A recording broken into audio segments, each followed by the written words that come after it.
Hi everybody, here we are in southeast Ecuador at my private homestead, part of Fruit Haven Eco Village, and we just got some wood delivered for the cabin. These are going to be the rafters for the roof.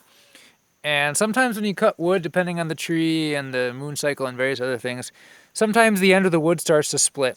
So we have a little bit of split just starting here, so we tied it with wire, and that's hopefully going to stop the split before we install it. And once we install it, everything's going to be bolted in at the end, so it's not going to really continue splitting. But this is just a few of them. And a lot of them on the other end, they aren't splitting. Anyway, some of these will be cutting 30 centimeters off anyways, because we got lengths cut a little bit longer than we needed, which is usually a good idea. So all this was delivered for today, and we covered it in a tarp. Why? Because you don't want to cut wood and then have it sitting in the sun all day long. It's going to cause it to split. The sun will cause the wood to split wide open. You don't want that to happen, so it's good to cover it. A lot of these beams were sanded today. We're going to be installing them over the next couple days. And today some progress was made. There's a nice looking diagonal beam ready to be installed here. The header up there, wall plate, whatever you want to call it, on top of those posts is new. That was put up today, and as well as that diagonal brace, which you can see the rope is put in there to help it, to help straighten the beam, because the end of the beam is just slightly twisted. Which is something that can happen with these crazy hardwoods that we're working with. It doesn't matter too much because in the end it'll be a couple centimeters off and we'll just adjust the cut of the rafter to make it level. But hopefully those ropes are going to make it nice. You can see there's a lap joint in the middle there. Hopefully I can zoom in a little bit.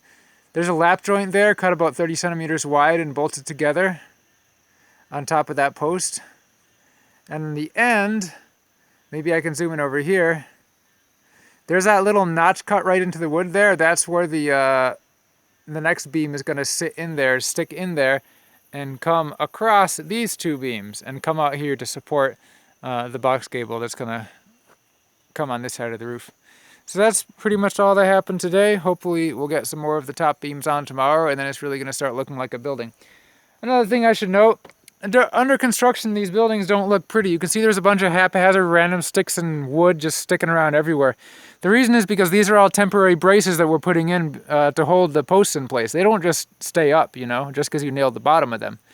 And not only do they have to stay in place, they have to stay perfectly level and straight to the centimeter. You can see there's still a string across the top there, right barely on the corner of those pieces. So all this temporary bracing there is holding it exactly there. So when we put the top beams on, it's all perfect.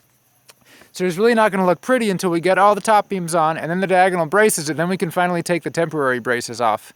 Maybe even leave some of them on for doing the roof because they help to make it easier to install scaffolding sometimes.